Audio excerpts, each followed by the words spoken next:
पिछले दो तीन ट्रेडिंग सेशन की जो गिरावट देखने को मिली है वो बिकॉज ऑफ लिक्विडिटी इश्यूज। ऐसे मार्केट में जो रिटेल इन्वेस्टर्स हैं तो उनको बिल्कुल रुक जाना चाहिए, उनको ना इसे बहुत तेज़ी से निकलने की कोशिश करनी चाहिए, ना खरीदने की कोशिश करनी चाहिए। शेयर मार्केट में बीते सप्ताह के आखिरी दिन शुक्रवार को बड़ी गिरावट देखने को मिली थी। तमाम बड़ी कंपनियों के शेयर ताश के पत्तों की तरह बिखर गए थे। इसके बाद अब सप्ताह के पहले कारोबारी दिन सोमवार को भी शेयर मार्केट में हाहाकार मचा हुआ है, जहां प्री ओपन में सेंसेक्स और निफ्टी भरभरा कर टूटे हैं, तो वहीं बाजार खुलने के साथ ही सेंसेक्स निफ्टी धड़ाम हो गए। बीएसई का सेंसेक्स 80,000 के नीचे ओपन हुआ। इस पर जब हमने मार्केट एक्सपर्ट से बात की तो उन्होंने इसकी वजह बताई, साथ ही इन्वेस्टर्स को सोच समझकर इन्वेस्ट करने की सलाह दी।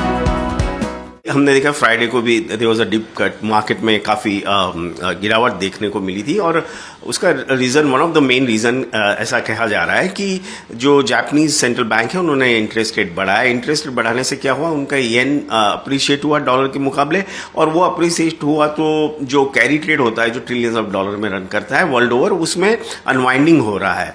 अब उस वजह से we are seeing selling pressure across the globe. ये लिक्विडिटी ड्रिवन प्रॉब्लम है, not fundamental. To some extent ये मानता हूं मैं कि मिडिल ईस्ट में भी थोड़ा सा जियोपॉलिटिकल सिचुएशन पे भी लोगों को एक ओवरहैंग चल रहा है, लेकिन ज्यादा करके मुझे मानना है कि पिछले दो तीन ट्रेडिंग सेशन की जो गिरावट देखने को मिली है वो बिकॉज ऑफ लिक्विडिटी इश्यूज।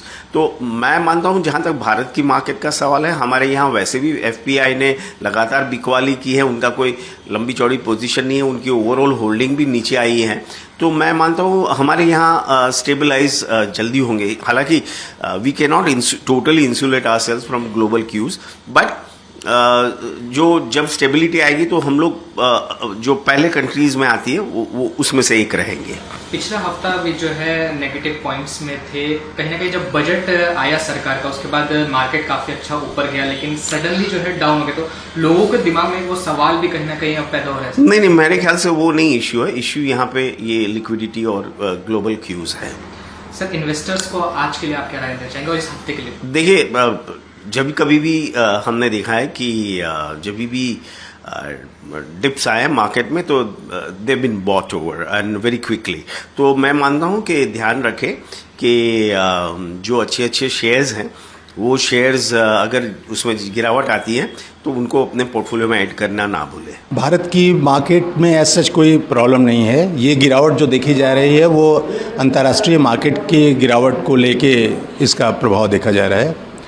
देखिए, भारत की जो शेयर मार्केट है इस समय काफ़ी पीक पे चल रही थी, बजट के थोड़ा पहले, और बजट में थोड़ा प्रभाव पड़ा था, उसके बाद फिर से वो दोबारा से रिकवर कर गई थी और बहुत अच्छी पोजीशन पे चल रही थी।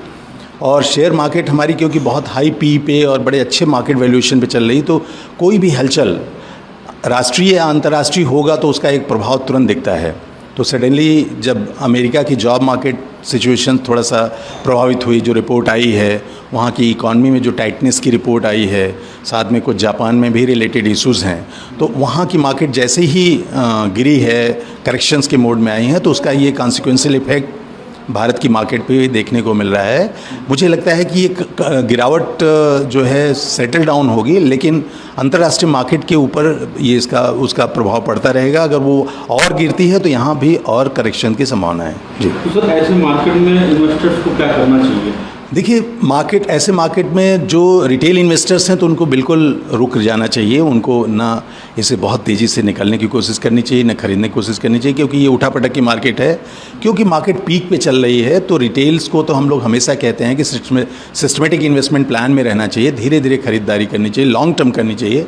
लेकिन जो रेगुलर ट्रेडर्स हैं उनको थोड़ा सा संभल के काम करना चाहिए।